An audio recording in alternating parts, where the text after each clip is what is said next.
ভাবে পড়াইতে আসে, জেরের জায়গা জবর দিয়া পড়াইতে আসে, আমি চেষ্টা করি জবর করার জন্য। কেননা আমি পড়তে চাই, আমার জবান অটোমেটিকে জবরের জায়গায় জেরে এসে যায়। এই কথা শোনার পর তিনার দাদা তিনার জন্য দোয়া করলেন, তিনার উস্তাদ তিনার জন্য দোয়া করেছেন। ডাক দিয়ে বলে, বাবা এই জায়গার ভিতরে কাজ দিবে, যারা লেখছে লেখকে ভুল করে দিয়েছে।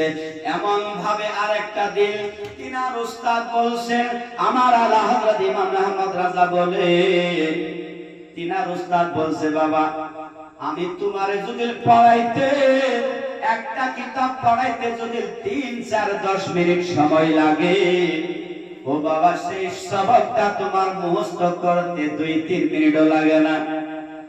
আমার পড়াইতে দেরি হয়, তোমার মুখস্থ করতে দেরি হয় না।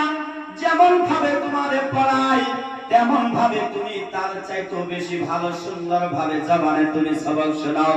এ বাবা একটা কথা বল, আমার একটা কথা বল। সারা দরজগার পোলাপানকে ছুটি করে বাইরে দিলেন, ঘরের দরজা লাগাইয়া আলা হযরতকে সামনে বসাইয়া জিজ্ঞাসা করে, বাবা এত সুন্দর ভাবে আমি পড়াই, পড়াইতে আমার অনেক টাইম লাগে, অনেক টাইম লাগে, এই সবকটা তুমি অল্প সময়ে মুখস্থ করে খুব সুন্দর ভাবে তুমি আমারে শোনাও। আমার পড়াইতে দেরি হয়, তোমার মুখস্থ করতে দেরি হয় না, শোনাইতে দেরি হয় না। এ আহমদ রাজা বলো বলো, তুমি কি সত্যি, তুমি সত্যি কি ইনসানের ঘরে ইনসান হয়ে জন্ম নিয়েছো, না ইনসানের ভিতরে তুমি জিন্নাত হয়ে ইনসানের ভেষে জন্ম নিয়েছো? আমার ইমাম আহমদ রাজা বলে, হুজুর আমি কোন জিন নয়, পড়ি নয়, আমি আহমদ রাজা মানব রূপে মানুষের ঘরে জন্ম নিয়েছি। প্যারে ভাই মুসলমান, আমার আলা হযরত ইমাম আহমদ রাজার নাম, আসল নাম হলো মুহাম্মদ। তিনার দাদা তিনার নাম রাখছে আহমদ, যার জন্য আজকে সারা পৃথিবীর মানুষে আলা হযরত ইমাম আহমদ রাজাকে আহমদ রাজা ভাবে সবাই চিনে। সুবহানাল্লাহ। হাদিসে কুদসির ভিতরে পাওয়া যায়, আল্লাহ তাআলা বলতে আসে, ও রাসূল আপনার উম্মতকে জানিয়ে দেন, যার ঘরে যার নাম আপনার নামের সঙ্গে মিলবে, ওই ব্যক্তিকে আমি আল্লাহ জাহান্নামে ঢুকতে দিব না। যদি কিবা কারণে জাহান্নামে যায়, জাহান্নামের আযাব তার শরীরে পড়বে না। কোন সুবহানাল্লাহ। আপনি আমার নবী রাহমাতুল লিল আলামিন, নবী আমার সাহাবাদেরকে ডাক দিয়ে বসায়া বলে, ও সাহাবারা শোনো শোনো গো, আমার আল্লাহ তাবারক তাআলা বলেছেন, যার ঘরে নাকি মুহাম্মদ আর আহমদ নামের মানুষ থাকবে, আহারে তার ঘরে কোনোদিন অভাব আসবে না। কোন সুবহানাল্লাহ। আপনি আমার নবী রাহমাতুল লিল আলামিন, নবী আমার বলে, মুহাম্মদ নাম যার থাকবে, আহমদ নাম যার থাকবে, ওই ব্যক্তি কোনোদিন জাহান্নামে যাবে না। তার জান্নাতে যাওয়ার জন্য আমি নবী নিজে তার শাফায়াত করে ব্যবস্থা করব। তো আলা হযরতের নাম আসল নাম হলো মুহাম্মদ, আবার ডাকছে আহমদ।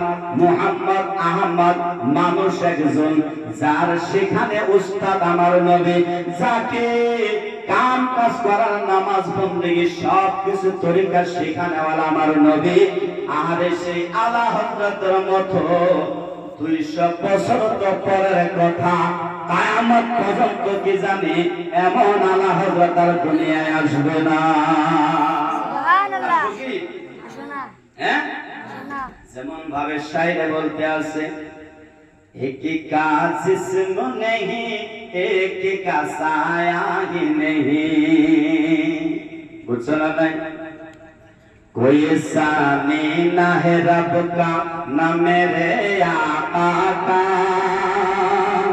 कोई सानी ना है रब का ना मेरे आका का, कि कोई सानी न है रब का न मेरे आका का। क्यों? एक का जिस्म नहीं, एक का साया ही नहीं। चिल्ला बोला भाई सुभान अल्लाह। আল্লাহ তাবারক তাআলার সানি নাই, আল্লাহ একজন লা শারীকা লাহ, যার কোনো শরীক নাই। আল্লাহ তাবারক তাআলার কোনো সানি নাই, একই কা নাই জিসম নেহি, এক কা সায়া হি নেহি। বুঝছো না? আমার নবীর মতো নবী আর নাই, আমার আল্লাহর মতো আল্লাহ আর নাই। কেউ যদি বলে আল্লাহ দুইটা তিনটা, তার ইমান থাকবে না। কোন ঠিক কিনা?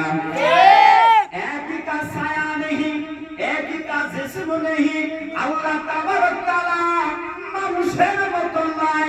আল্লাহ তাবারক তাআলা কোন গাছ বৃক্ষ পশু পাখি কোন মখলুকাতের মতো নয়। আল্লাহ তাবারক তাআলার শরীর নাই, হাত নাই, পা নাই, নাক নাই, কান নাই, মুখ নাই, কিছুই নাই।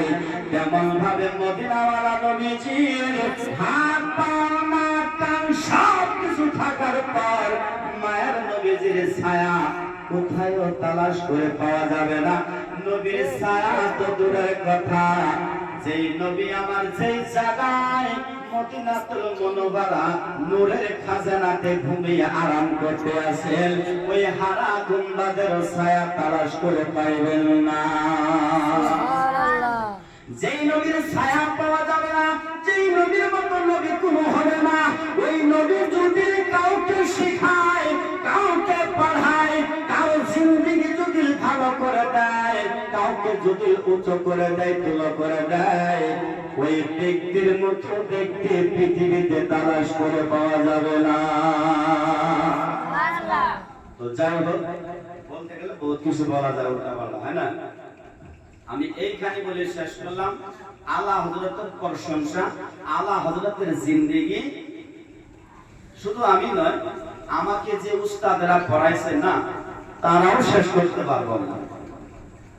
একদিনে দুই দিনে বয়ান করে শেষ করার মতো কারোরই ক্ষমতা থাকবে না।